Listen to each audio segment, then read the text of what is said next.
contributor and award-winning journalist Geraldo Rivera is with us.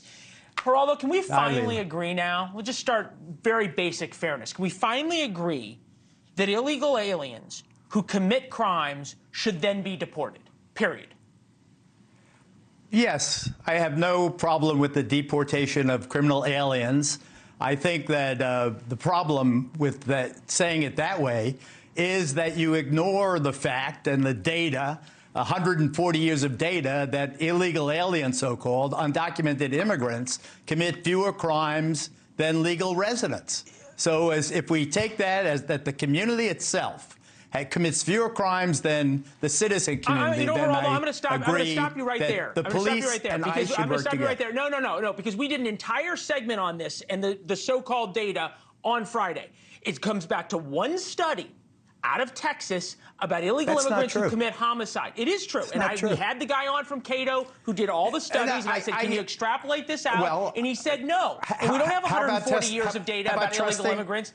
We don't have 140 years of data about this. It's just not true. Yes, we do. Stanford University, I read the study myself. We absolutely do. And why are you questioning my recitation of the data? I am absolutely confident that illegal immigrants, according to the data, including the Policing Institute, commit fewer crimes proportionally than citizens do. I think that's a very, very important. And I think it is incumbent on us in the Hill, the fine program, political program that precedes yours, Leland. Representative Mike Collins was on talking about his new bill that heightens the penalties for illegal immigration and demands even a shoplifting immigrant be deported. And he named it after Laken Riley.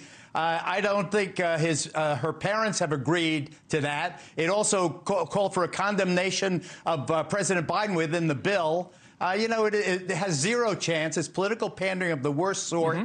And there's zero chance of passing.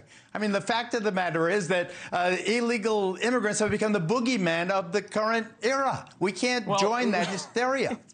It's been going on since before 2007. The clip shows, but I'm trying to figure this out. And I applaud you for saying Laken Riley's name because Joe Biden has not, as far as I know, and hasn't called her family. I'm wondering why you think that is, because we both know that if Laken Riley had been a little black girl killed by a couple of white guys, Kamala Harris would have been at the funeral and Joe Biden would have been giving statements about it. Why isn't he talking about this?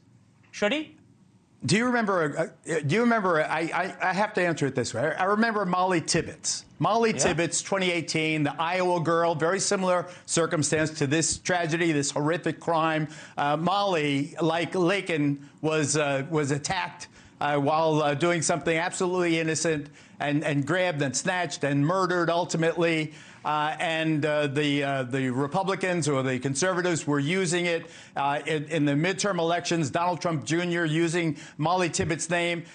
Molly Tibbetts' father said it was despicable and heartless to use her name in a political way. I believe that it is despicable and heartless in this case also. This is not about, and this is what O'Reilly and I famously went at it. It's not about the status, and just as it's not about him being black or Jewish or Episcopalian or whatever the hell, make up something. It's about him being a murdering dog who deserves the death penalty. That's what it's about. Just to insert a couple of facts into this conversation. Laken Riley's mother has talked, and she called it an avoidable tragedy, speaking to what we have laid out so far, which is that the immigration system worked as designed, thus this was avoidable, and has joined the #SayHerName campaign. Let's take this out of Laken Riley for a second. Let's put this just in terms of politics nationally. 8 million asylum seekers will soon live in the United States, 167 increase in 5 years. Now, here's the Gallup polling. The biggest issues facing America. 55% of Americans say that illegal immigration, the border, is a critical threat. It's the first time immigration has been the single most important problem since 2019 when Trump put in a number of his executive orders. Thanks for watching. Go to joinnn.com to find NewsNation on your television provider. And don't forget to click the red subscribe button below. to get more of NewsNation's fact-driven, unbiased coverage.